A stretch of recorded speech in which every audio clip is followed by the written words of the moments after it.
حضرت جو گنگوہی رحمہ اللہ علیہ بڑے بزرگ گزرے ہیں، دارالعلوم دیوبند مشہور ایک نام ہے، تو ان کی بینائی جو ہے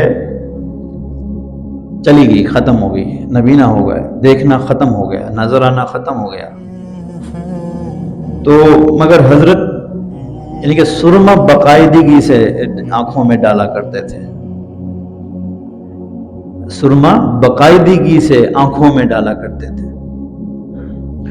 لوگ کہتے ہیں حضرت ہم نے تو سنا ہے سرمے کی خاصیت میں یہ ہے وہ نظر تیز کرتا ہے، یعنی کہ نظر کم ہو رہی ہو وہ نظر کو روک دیتا ہے، وہ نظر کو بڑھاتا ہے۔ آپ کو تو دکھتا ہی نہیں، آپ تو نبینا ہو گئے، آپ کیوں سرما ڈالتے ہیں؟ فرمایا میں نظر کی تیز کے لیے یا اپنی نظر کو ٹھیک کرنے کے لیے نہیں ڈالتا، گنگوہی فقط اس لیے سرما ڈالتا ہے کہ حضور کی سنت ہے۔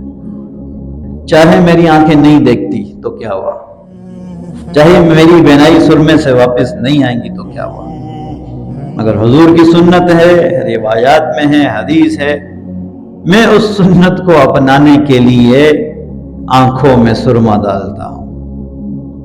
کیسی محبت، کیا پیارا انداز۔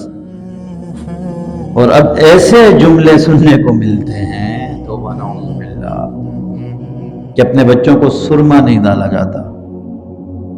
ڈالتے ہیں سرما، بہت کم لوگ ڈالتے ہیں، میں بھی اپنے بچوں کو زبردستی پکڑ پکڑ کے ڈالتا ہوں۔ کیوں؟ کیا جواب ملتا ہے آگے سے؟ بتائیں آپ کی گھر والی کیا بولتی ہے؟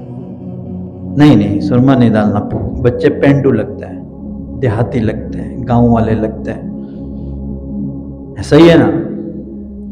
مگر ہم نے اس سنت کو کس انداز سے بچوں سے چھڑوا دیا؟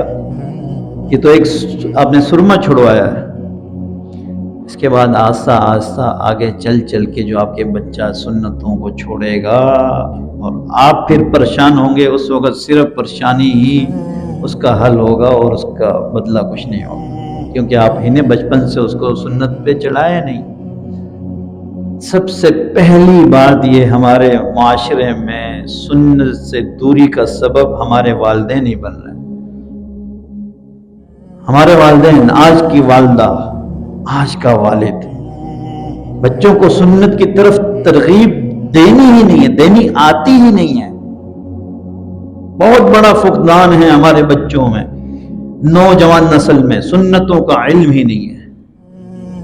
یہ بات یاد رکھیے گا، بچوں کو نماز کی تلقین اس لیے کہا گیا کہ ان کو بچپن سے نماز پڑھنا سکھا دو، بلوغت سے پہلے، تاکہ جب یہ بالغ ہو، ان پر نماز واجب ہو، ضروری ہو، تو ان کو پڑھنے کی عادت ہو جائے، اس سے محبت ہو جائے، ایک ربط اللہ سے جڑ جائے۔